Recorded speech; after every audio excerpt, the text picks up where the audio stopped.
안녕하십니까. 더불어민주당 검찰 독재 정치탄압대책위원회 장경태 의원입니다. 사상 초유의 일이 일어났습니다. 정치인, 언론인 뿐만 아니라 일반인에게까지도, 일반 민간 시민에게까지도 전방위적인 무자비한 통신 사찰이 일어났습니다. 수백 명일지 수천 명일지 모르는 이 사태에 대해서 매우 엄중하게 꾸짖고자 오늘 기자회견을 준비하게 됐습니다. 먼저 참석하신 분들 소개해드리도록 하겠습니다. 원내수석 맡고 계신 김용민 의원님 참석하셨습니다. 당 법률위원장이신 박균택 의원님 참석하셨습니다. 그럼 바로 기자회견 시작하도록 하겠습니다. 국회의원과 보좌진을 포함해 약 3,000여 명에 달한다는 묻지마 사찰 확인된 사례만 국회의원 19명, 보좌진 68명, 당직자 43명, 당원 9명, 검찰공화국의 빅브라더 국민사찰 행위를 강력하게 규탄합니다. 저와 제 처의 친구들, 심지어 제 누이 동생까지 통신 사찰을 했다. 미친 사람들 아니냐? 국회의원 보좌관만 사찰해도 원래 난리가 나는 것이다. 그런데 심지어 우리 당 의원들 단톡방까지 털었다. 그러면 결국 다 열어본 것 아니냐? 이거 놔둬야 하겠냐? 당장 구속수사해야 하는 것 아닌가? 도대체 지금이 어느 때인데 이게 40에서 60여 년 전 일도 아니고 이런 짓거리를 하며 백주대낮에 거리를 활보하나?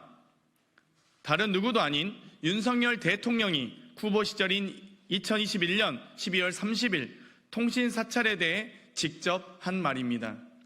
당 조사 결과 현재까지 확인된 검찰의 통신 사찰 피해자는 이재명 전 대표, 추미애 전 법무부 장관 등 139명으로 이들 중에는 교육연수국, 자치분권국, 당원 주권국, 직능국, 하다못해 국제국 소속 직원들까지 사건과 전혀 무관한 사람들까지 모두 포함되어 있습니다. 만 하루 조사 결과일 뿐입니다. 통신 사찰을 당한 사람들의 지인, 후원자, 지역 당원까지 합하면 피해자 수는 수백, 수천, 얼마에 달할지 짐작조차 못할 정도입니다. 전방위적이고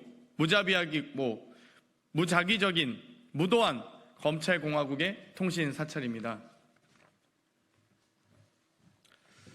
어떠한 범죄도 아닌 윤석열 대통령을 비판하는 사람과 연관되어 있다는 이유만으로 자행된 무차별적 통신 사찰이자 정치 사찰이며 민간인을 가리지 않은 공권력 남용입니다.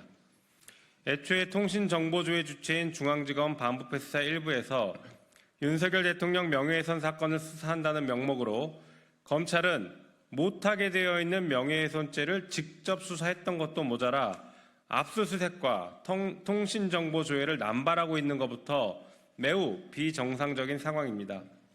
또한 검찰은 수사기관이 통신정보를 조회하고 30일 이내에 당사자에게 통지하는 원칙까지 어겼습니다.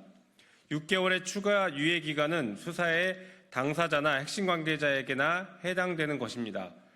언론 보도를 통해 드러난 3천여 명의 국민이 모두 증거인멸이나 도주 우려가 있는 핵심 관계자라는 말입니까? 개정된 전기통신사업법 제83조의 2에서는 통지유예에 대해서 엄격하게 규정하고 있습니다. 대체 어떤 사유로 통지를 6개월이나 유예했습니까? 검찰은 답변해 보시기 바랍니다. 국가 및 공공의 안전보장을 위태롭게 할 우려가 있었습니까? 아니면 증거인멸, 도주, 증인 위협 등 공정한 사법 절차의 진행을 방해할 우려가 있었습니까? 통지를 유예한 검찰의 자의적 판단에 대해서는 분명하게 책임을 져야 합니다. 윤석열 대통령을 비판하는 국민을 사찰하는 검찰의 행태는 전 국민을 감시 속에 억압하는 조지 오웰의 소설 1984 속 빅브라더와 다를 바가 없습니다. 과기부에서는 매년 수사기관에 의한 통신자료 제공 현황을 공개하고 있습니다. 검찰의 통신자료 확보 건수는 22년 130만 건대에서 23년 147만 건대로 증가했습니다. 약 3년이면 대한민국 국민의 10%는 검찰에 의해 통신사찰을 당한다는 소리입니다. 모든 국민은 사생활의 비밀과 자유를 침해받지 아니한다. 헌법 제17조의 내용입니다. 검찰 독재 정권으로 헌법 무시가 일상화된 대한민국의 비정상의 정상화를 위해 더불어민주당은 통신사찰에 강력히 대응하겠습니다. 혹시나 저희가 파악하지 못한 통신사찰의 피해자분들이 계실 수 있기에 통신사찰 피해자 신고센터를 운영하고자 합니다. 검찰에 부당한 통신사찰을 당한 분이 계신다면 꼭 연락 주시기 바랍니다. 윤석열 대통령은 후보 시절 공수처에 대해서 통신자료조회는 정치사찰이라며 빅브라더가 지배하는 공포사회를 만든다고 하지 않았습니까? 그러면서 공수처의 존폐를 검토해야 한다고 한 바가 있습니다. 그러면 지금은 검찰의 존폐를 검토해야 하는 상황입니까? 검찰 독재 정치탄압대책위원회는 한 가지 원칙을 강조하고 있습니다.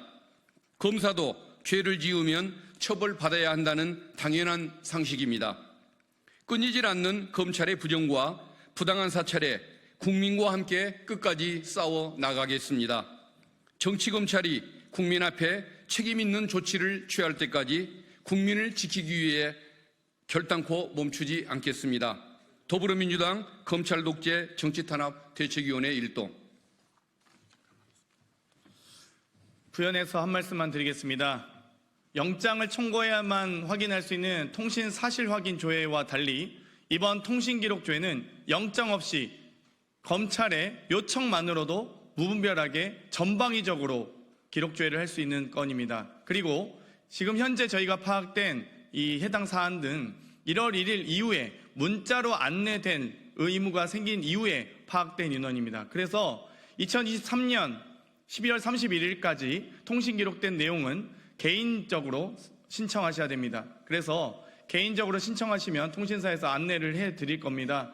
작년 혹은 재작년에 있었던 통신기록 조회에 대해서도 전 국민들께서 정말 신청해 보셔야지 좋을 것 같다라는 말씀 드리면서 제보센터에 많은 제보가 있길 부탁드리겠습니다. 그럼 오늘 기자회견 이상으로 마치겠습니다. 감사합니다.